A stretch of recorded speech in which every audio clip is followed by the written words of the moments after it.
আরে রিমিয়াপুর হাতে ওইটা কি? ওইটা তো দেখি কুকুর। ওরে বাবা, আরে রাজু তুই কুকুর নিবি নাকি? এই যে দিলাম। না না আপু, আমার কুকুর ভয় লাগে। তাহলে তো আবার বেশি করে দিলাম। এই তো ছেড়ে দিলাম, কুকুর ওকে যায় ধরো। আজকে তো বেশ মজা হবে। ওরে বাবা তাড়াতাড়ি পালাই, কুকুর আমাকে তাড়া করছে। কুকুর আমার অনেক ভয় লাগে। এ কুকুর তুই আমার পিছে আসিস না প্লিজ প্লিজ, আমার কুকুর অনেক ভয় লাগে। আজকে তো তোকে আমি ধরবই। ওরে বাবা তাড়াতাড়ি পালাই, বাসায় চলে যেতে হবে। আরে রাজুকে দেখি ভালোই তাড়া করছে আমার কুকুরটা, কিন্তু ওরা দুজনে কই? আরে কোথায় গেল? ওদেরকে তো দেখতে পাচ্ছি না। আরে এখানেও নেই, ওখানেও নেই। আরে কি ব্যাপার, এত খুঁজলাম তাও পাইলাম না। ওরা গেল কই? কিছুই তো বুঝতেছে না। আরে রাজুদের বাসায় ওইটা কে? একজন মা কতটা আপন হয়ে থাকে, যার মানেই তাকে জিজ্ঞাসা করে দেখো। তো দেখা যাক বন্ধুরা, এই মায়ের জন্য কে ভিডিওটিতে লাইক এন্ড সাবস্ক্রাইব করে। আর যারা মাকে ভালোবাসো না তারা ভিডিওটি থেকে দূরে থাকো। আরে রাজু তুই এটাকে পোষ মানালে কেমনে?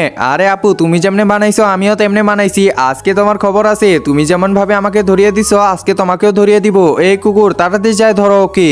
ঠিক আছে মালিক, এখনই ধরতেছি। ওরে বাবা তাড়াতাড়ি পালাই, আমাকে কুকুর ধরতেছে।